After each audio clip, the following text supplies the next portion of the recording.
Praise the Lord. प्रभु का धन्यवाद हो कि एक बार फिर से उसने हमें मौका दिया कि हम उसके सम्मुख आ सकें, उसकी सभा में आ सकें, उसकी हजूरी में आ सकें। और प्रभु की आज की सभा में आप सबका स्वागत है। प्रभु आप सबको आशीष दे। और आप परमेश्वर के वचन में हम चलेंगे और मैं दो जगह से आपके सामने पढ़ूंगा। पहले मैं पढ़ूंगा मत्ती 22 और उसका 14, और उसके बाद मैं पढ़ूंगा मत्ती 11 और उसका 28 और 29। मत्ती 22 और उसका 14। यहाँ पर लिखा हुआ है कि बुलाए हुए तो बहुत हैं पर चुने हुए थोड़े हैं। बुलाए हुए तो बहुत है पर चुने हुए थोड़े हैं।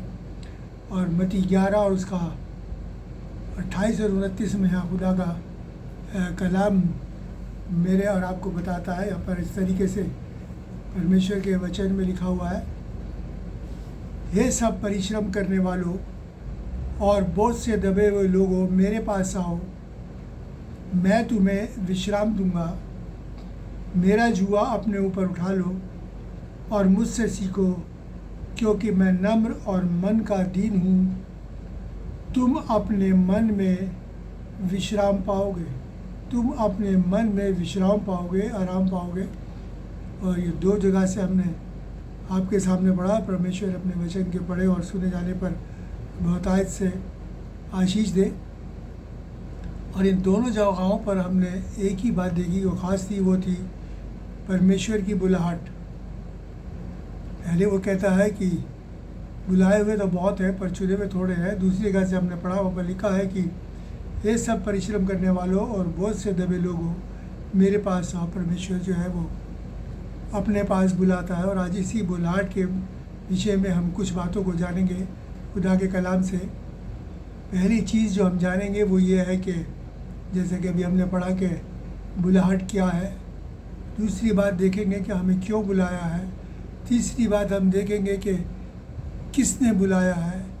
और फिर ये कि हमारा रिस्पांस उस बुलाहट के प्रति क्या होना चाहिए, हमें उस बुलाहट के लिए क्या करना चाहिए, उसे देखेंगे। फिर दूसरी चीज़ के परमेश्वर इस बुलाहट की गारंटी भी देता है, आश्वस्त करता है हमको, क्योंकि जो उसने जिस बुलाहट से उसने बुलाया है वो हमारे लिए करेगा। इसकी ये गारंटी है कि परमेश्वर जो है हमारा ना बदलने वाला परमेश्वर है। पहले सबसे पहले हम देखेंगे कि यहाँ पर जो खुदा के कलाम में लिखा है कि बुलाहट क्या है। ये एक ईश्वरीय बुलाहट है जो स्वर्ग का परमेश्वर मनुष्य को देता है और इससे मनुष्य को बुलाता है, इंसानों को बुलाता है। और क्यों इसलिए बुलाता है कि वो चाहता है कि हमारे और उसके बीच की दूरी मिट जाए। इस बुलाहट में वो जो दूरी हमारे और उसके बीच में आ गई थी गुनाहों की, वो चाहता है कि ये दूरी को मिटा डाले। क्योंकि खुदा कलाम बताता है कि किसी ने भी उससे गुहार नहीं लगाई, परंतु उसने अपने वजूबल से, यानी कि अपनी सामर्थ से ही उसने हमारा उद्धार किया। और अब वो खुद ही आवाज़ देता है हमको बुलाने के लिए, क्योंकि उसने देखा कि कोई भी फिर के नहीं आता। और खुदा का कलाम हमको यह बताता है कि उस दूरी को हटाने के लिए, और इसी के लिए क्या कहता है कुलसियों उसका पहला बाबर उसकी 20वीं आयत में क्या लिखा है, वहाँ लिखा है कि सब वस्तुओं का यीशु के द्वारा अपने साथ मेल मिलाप कर ले, चाहे वो पृथ्वी की हो, ज़मीन की हो, चाहे वो स्वर्ग की हो। सब वस्तुओं का अपने साथ मेल मिलाप कर ले, चाहे वो पृथ्वी की हो और चाहे वो स्वर्ग की हो। यानी कि वो स्वर्ग और पृथ्वी को एक करना चाहता है। और इस बुलाहट के ज़रिए वो मेरे और आपको ये बताना चाहता है कि ये एक तभी हो सकते हैं जब हम लोग परमेश्वर की इस बुलाहट को एक्सेप्ट करेंगे, उसके कलाम के मुताबिक जीवन करेंगे। और ये बुलाहट उसने हमें प्रभु यीशु मसीह के द्वारा दी है। आगे और इस विषय में जानेंगे कि ये बुलाहट हमें परमेश्वर ने प्रभु यीशु मसीह के द्वारा, और वो चाहता है कि इस बुलाहट को हम का रिस्पांस हम परमेश्वर को दे। और क्योंकि उसने बुलाया और हमको स्वर्ग की में दाखिला देने के लिए चाहता है। वो चाहता है कि मेरे बच्चे मेरे साथ रहें। और फिर देखिए परमेश्वर के किस तरीके से वो बुलाहट करता है। अगर इफिसियों 2 और उसका 19 पढ़ें तो यहाँ वो इस बात को और ज़्यादा क्लियर करता है। और वो कहता है कि यहाँ पर लिखा है कि इसलिए तुम अब विदेशी और मुसाफिर नहीं रहे, परंतु पवित्र लोगों के संगी स्वदेशी और परमेश्वर के घराने के हो गए। अब हम विदेशी नहीं रहे। अब कलाम में लिखा है कि हमारा एक देश है जो कि स्वर्ग है। और प्रभु क्या कहता है कि अब हमको, जब हम उस गुलाट को कबूल कर देते हैं जो प्रभु यीशु मसीह के ज़रिए से मेरे और आपको मिली है, तो कहता है अब तुम मेरे घराने के हो गए हो। ये मेल मिलाप जो हमारा हो जाता है, तो कहता है कि अब तुम्हारा घराना इस ज़मीन संसार का नहीं है, इस हलाक होने वाली दुनिया का नहीं है, अब तुम मेरे घराने के हो गए। और मेरा घराना जो है वो स्वर्गीय घराना है। हम परमेश्वर के घराने के सदस्य हो गए। और उसमें क्या लिखा है कि अब हम स्वदेशी हो गए, विदेशी नहीं रहे। यानी कि अब हमारा देश जो स्वर्ग है, यदि अब हम पाप के कारण विदेशी हो गए थे, इस पृथ्वी के हो गए थे, लेकिन वो कहता है कि अब जब प्रभु यीशु मसीह पर ईमान के द्वारा अब तुम जो स्वदेशी हो, अब तुम्हारा जो अपना देश है वो है जहाँ मैं रहता हूँ, ये प्रभु कहते हैं। और वो कहता है कि तुम अब मेरे घराने के हो। अब मेरे घराने से निकल गए थे पाप के कारण, लेकिन मैं अब तुम्हें अपने घराने के बनाता हूँ। और फिर दूसरी बात जो हमें यहाँ देखनी है वो ये कि वो क्यों बुलाता है। पहला तो ये कि वो मेल करने के लिए उसने हमारी बुलाई, ये हमारी बुलाहट थी कि वो मेल करना चाहता था। फिर क्यों बुलाता है? वो इसलिए बुलाता है कि वो मौत को ज़िंदगी में बदलना चाहता है। जिस मौत को इंसान ने अपने ऊपर ले लिया था हुक्म ना मान के, उस मौत को वो ज़िंदगी में बदलना चाहता है। और इसके लिए मेरे और आपके लिए बहुत ज़रूरी है कि हम खुदावंद यीशु मसीह पर ईमान लाएं। तो यूहन्ना 3:16 में क्या लिखा है कि खुदावंद ने जगत से ऐसा प्रेम किया कि उसने अपना इकलौता पुत्र दे दिया, ताकि जो कोई उस पर ईमान लाए वो नाश न हो बल्कि हमेशा की ज़िंदगी पाए। वो इस हमेशा की ज़िंदगी को देने के लिए हमारी इस ख़त्म होने वाली ज़िंदगी को, नाश्वर ज़िंदगी को आनंद जीवन में बदलने के लिए ये बुलाहट उसने मेरे और आपको दिए, इसलिए मेरे आपको बुलाता है। और क्या लिखा है? पहला यूहन्ना 4 उसकी 15 में देखें, वहाँ लिखा है कि जो कोई ये मान लेता है कि यीशु परमेश्वर का पुत्र है और परमेश्वर उसमें बना रहता है और वो परमेश्वर में, जो कोई ये मान लेता है, ये मानना बहुत ज़रूरी है कि प्रभु यीशु मसीह परमेश्वर का पुत्र है। और हमें उस पर ईमान लाना, बहुत से लोग इस बात को नहीं मानते, इनकार करते हैं इस बात का, लेकिन वो ये नहीं जानते, वो उसको संसारिक दृष्टि से देखते हैं ये कैसे है। लेकिन परमेश्वर जो है वो आत्मा है, हमें इसे आत्मिक दृष्टि से देखना है। और कहता है कि जो ये मान लेता है परमेश्वर उसमें बना रहता है और वो परमेश्वर में, यानी कि प्रभु यीशु मसीह वो कड़ी है जो हमें परमेश्वर से मेल कराती है। और देखिए पहला यूहन्ना उसकी 5 और 12-13, पहला यूहन्ना 5 और 12-13 में क्या लिखा है? यहाँ पर लिखा है, बड़ी अच्छी बात यहाँ लिखी है कि जिसके पास पुत्र है यानी कि प्रभु यीशु मसीह है, उसके पास जीवन है, ज़िंदगी है। और जिसके पास पुत्र नहीं उसके पास जीवन भी नहीं, ज़िंदगी भी नहीं। इसलिए ये ज़िंदगी जो है मेरे को प्रभु यीशु मसीह के द्वारा मिली है, इसलिए मेरे और आपको जो है वो बुलाना चाहता है। और 13वें आयत में क्या लिखा है? मैंने तुम्हें जो ईश्वर के पुत्र के नाम पर विश्वास करते हो इसलिए लिखा कि तुम जानो कि अनंत जीवन यानी हमेशा की ज़िंदगी तुम्हारी है, अनंत जीवन तुम्हारा है। ये इसीलिए लिखा गया है मेरे और आपके लिए कि जिसके पास पुत्र है, जिसके पास परमेश्वर का पुत्र है, जो इस बात को ईमान रखता है कि प्रभु यीशु मसीह परमेश्वर का पुत्र है, वो कहता है उसके पास ज़िंदगी है, जीवन है।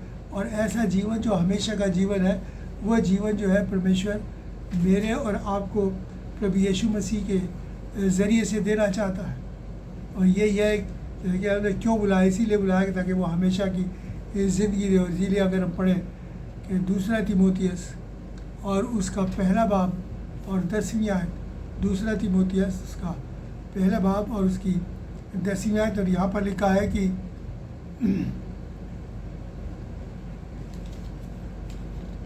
2 तीमुथियुस पहला बाब और 10वीं आयत। और यहाँ पर खुदा का कलाम मेरे और आपको बताता है, पर हमारे उद्धारकर्ता प्रभु यीशु मसीह के प्रकट होने के द्वारा यानी उसके नाजिल होने के द्वारा, ज़ाहिर होने के द्वारा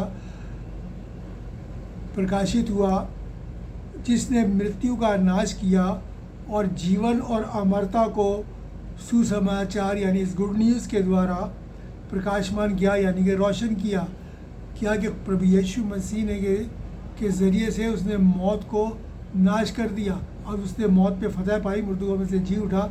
और वो लिखा है, खुदा का कलाम मेरे और आपको बताता है कि उसने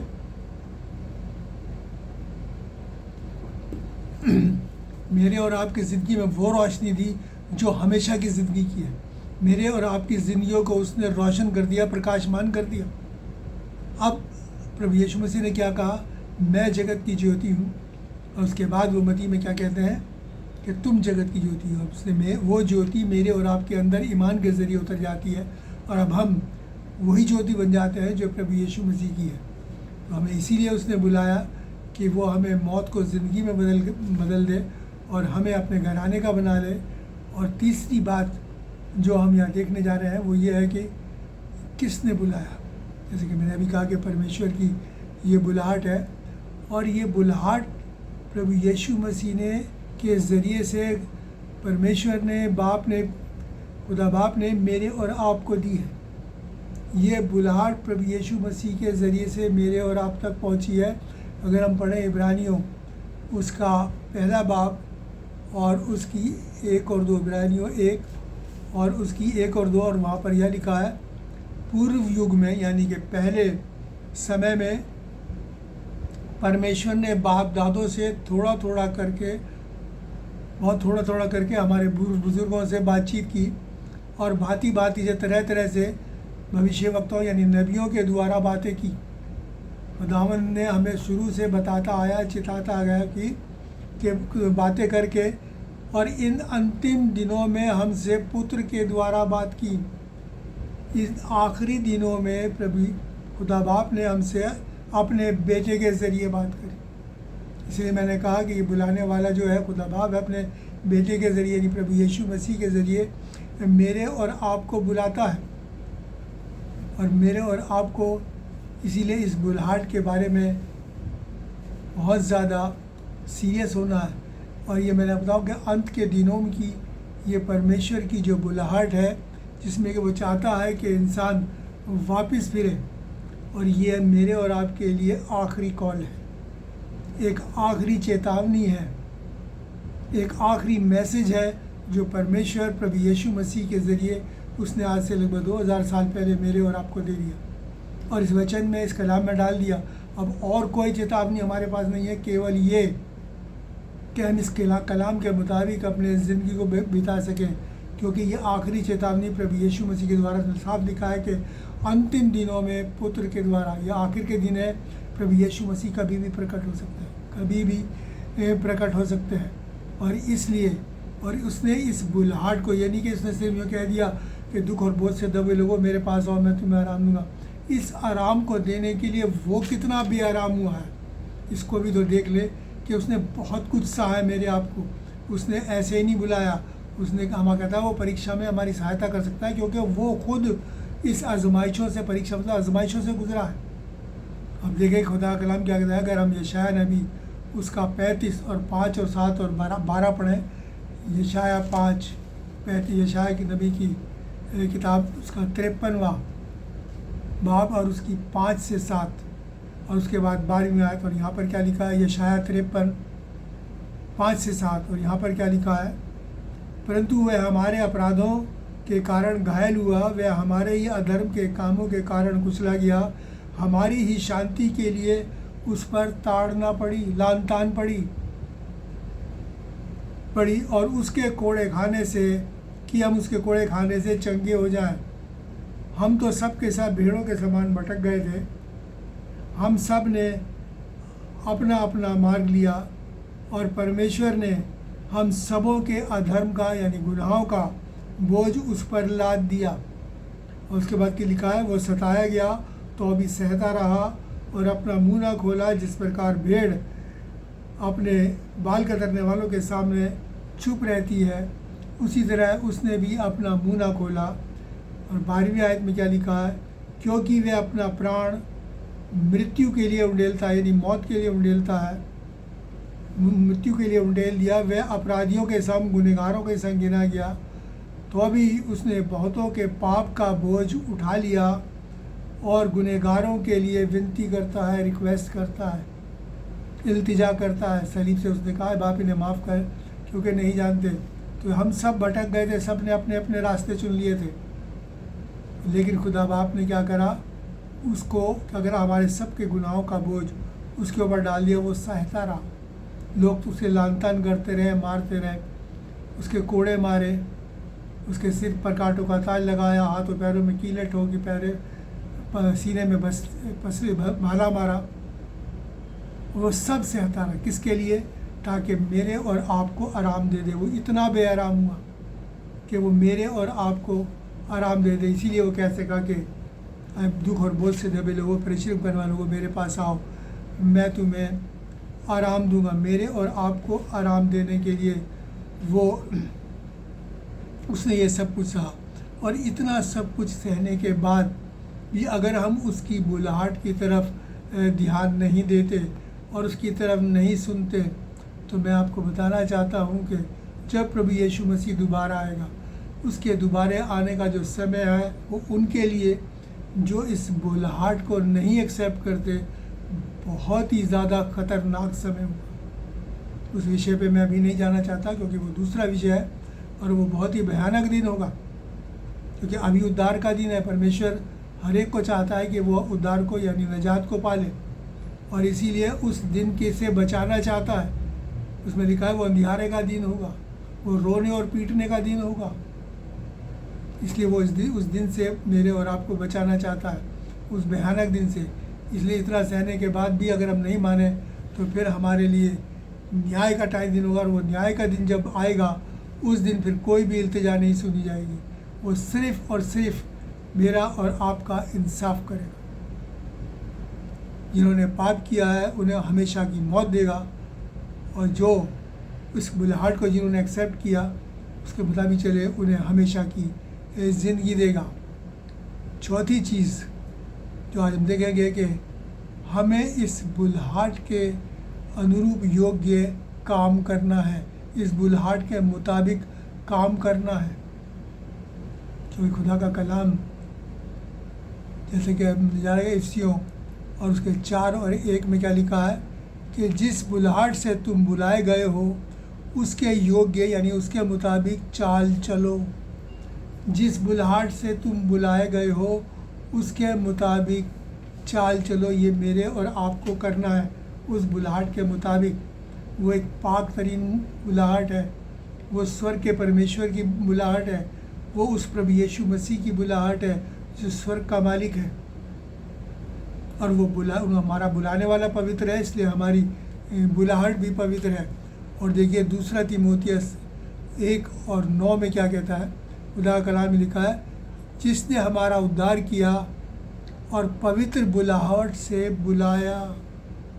इसलिए मैंने कहा कि ये बुलाहट जो है पाक है, पाक तरीन है, और इसने इस पवित्र बुलाहट से हम सबको बुलाया।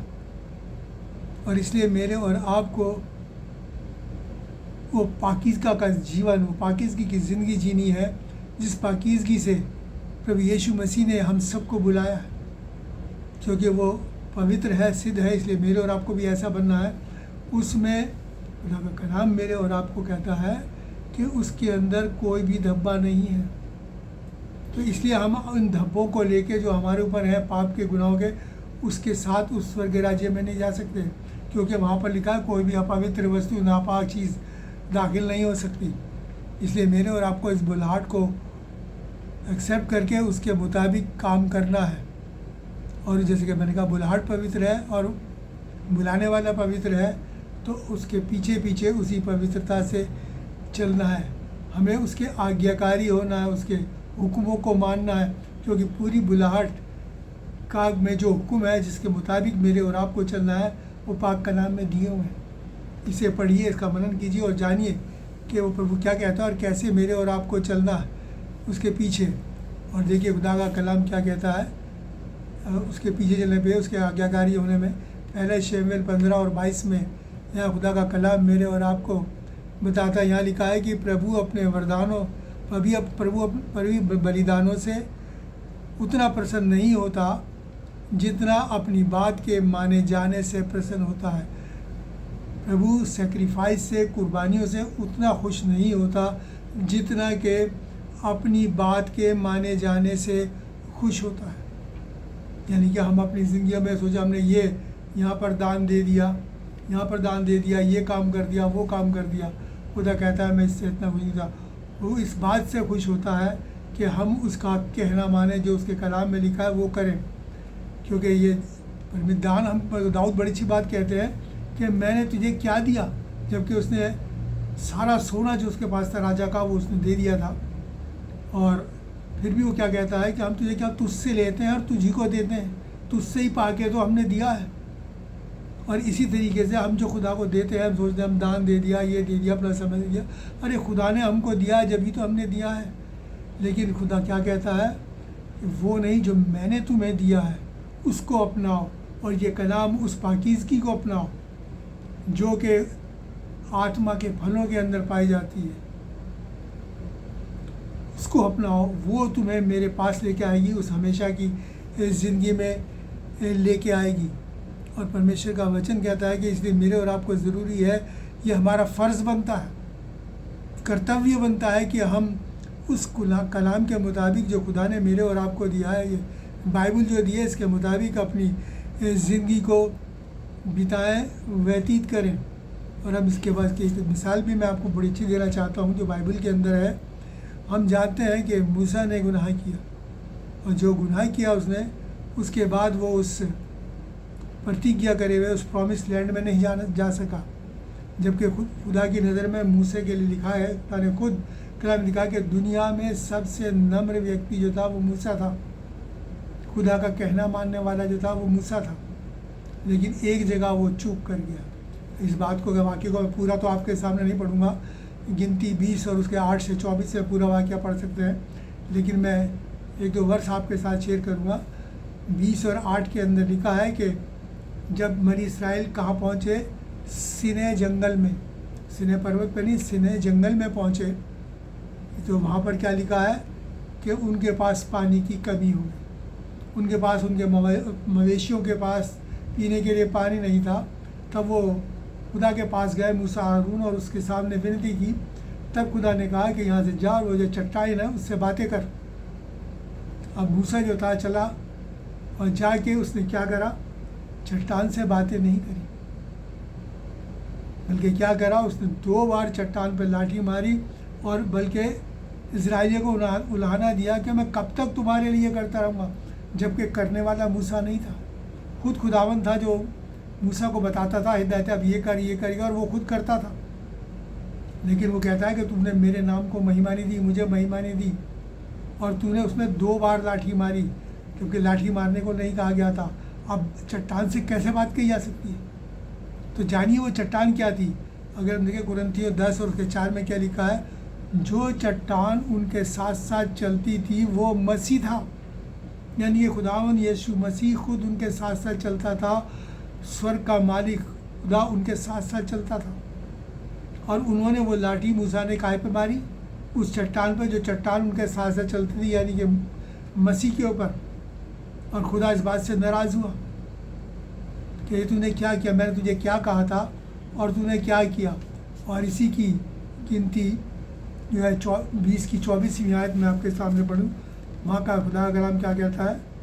गिनती 20 की 24 में लिखा है कि हारून के लिए भी लिखा है, क्योंकि हारून अपने लोगों में जा मिला, यानी मर गया, क्योंकि तुम दोनों ने मरीबा नाम सोते पर मेरा कहना छोड़कर ना मानकर मुझसे बलवा किया, यानी जो मैंने कहा वो नहीं किया। मूसा हारून दोनों गए थे, तुमने मेरा कहना नहीं माना, मतलब मेरा कहना ना मानकर। इसलिए हमने कहा कि उसके मुताबिक चलना है, जो परमेश्वर ने कहा है उसके मुताबिक काम करना है। बलवा किया क्योंकि तुम दोनों ने मरीबा, क्योंकि जहाँ पर उन्होंने ये पानी निकाला था जिस चट्टान से, उस जगह का नाम, सोते का नाम मरीबा रखा गया था। मरीबा नामक सोते पर मेरा कहना छोड़कर मुझसे बलवा किया, इस कारण वह उस देश में ना जाने पाएगा जो जिसका मैंने प्रॉमिस किया है, वो उस देश में ना जाने पाएगा। 40 साल तक वो लेके चला, और उसके बाद एक गलती ने, इसलिए मैंने कहा ना, छोटी सी भी गलती हमें उस हमेशा की ज़िंदगी से अलग कर सकती है। और ये मेरे और आपके लिए सामने एक मिसाल है, एक उदाहरण है, हम इस बात को देख लें। खुदा का कलाम याकूब पे भी कहता है कि तू सारे वचन कलाम को मानता है और एक में गलती करता है तो सारी व्यवस्था का उल्लंघन करता है। इसलिए मेरे और आपको, क्योंकि वो अगम्य ज्योति है, एक बहुत ज़्यादा प्रकाशमान ज्योति है परमेश्वर, उसमें ज़रा भी अंधकार नहीं, तो फिर हम इतने से भी अंधकार के साथ कैसे उसके अंदर जा सकते हैं? जबकि खुदा कलाम कहता है हमारे धर्म के काम मैले चितड़ों के समान है, धर्म के काम। तो फिर हम किस तरीके से अधर्मी, खुद जब हम खुद अपने आप को धर्मी नहीं मानते तो कैसे उसके साथ दाखिल हो सकते हैं? इसलिए मेरे और आपके लिए ज़रूरी है कि उसकी बुलाहट को पहचाने, जाने और उसके मुताबिक मेरे और आपको काम करना है। बलवा नहीं करना, यानी कि उसकी हुक्म-उदूली नहीं करनी, बल्कि उसकी आज्ञा को मानना जैसे मूसा ने किया। कहीं ऐसा ना हो कि जैसे वो रोक दिया गया, मैं और आप भी उस हमेशा की ज़िंदगी में दाखिल होने से रोक दिए जाए। इसलिए बहुत ज़रूरी है।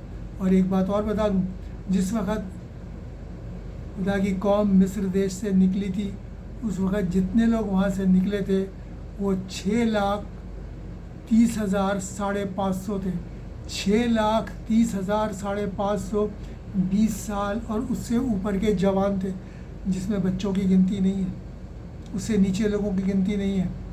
और खुदा का कलाम क्या बताता है कि जब वो उस प्रॉमिस लैंड में पहुँचे, उस प्रतिज्ञा किए हुए देश में पहुँचे, तो लिखा है कि उनमें से सिर्फ 2 लोग जो मिस्र से निकले थे, 20 साल और उससे ज़्यादा उम्र के, उनमें से सिर्फ 2 लोग उस प्रॉमिस लैंड में पहुँचे। और वो कौन थे? यहोशू और कालेब, क्योंकि वो शुरू से आखिर तक खुदा पे साथ बने रहे, उसके आज्ञाकारी बने रहे, उसके कलाम में बने रहे, और इसीलिए वो पहुँचे। और बाकी के बाकी लिखा है वहीं जंगल के अंदर हलाक हो गए, जंगल के अंदर हलाक हो गए, नाश हो गए। इसलिए मैं और आप ये सोचे कि खुदावंद कोई बड़ी भीड़ नहीं चाहता, वो केवल विश्वासियों को, सच्चे विश्वासियों को, और वो जो उसकी आज्ञा को मानते हैं, उसके हुक्मों को मानते हैं, उनको चाहता है।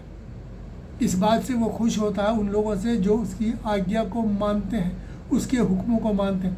इसलिए मेरे और आपके लिए बहुत ज़रूरी है और कि हम उसके हुक्मों को मानें, उसके मुताबिक चलें, क्योंकि खुदा का कलाम जैसे कि अभी हमने पढ़ा था, वहाँ पर क्या लिखा हुआ था? मत्ती 22:14 में, बुलाए हुए तो बहुत है मगर चुने हुए थोड़े। इसलिए याद रखिएगा, 2 जने पहुँचे थे, चुने हुए थोड़े, क्योंकि लोग भटक जाते हैं बीच रास्ते में।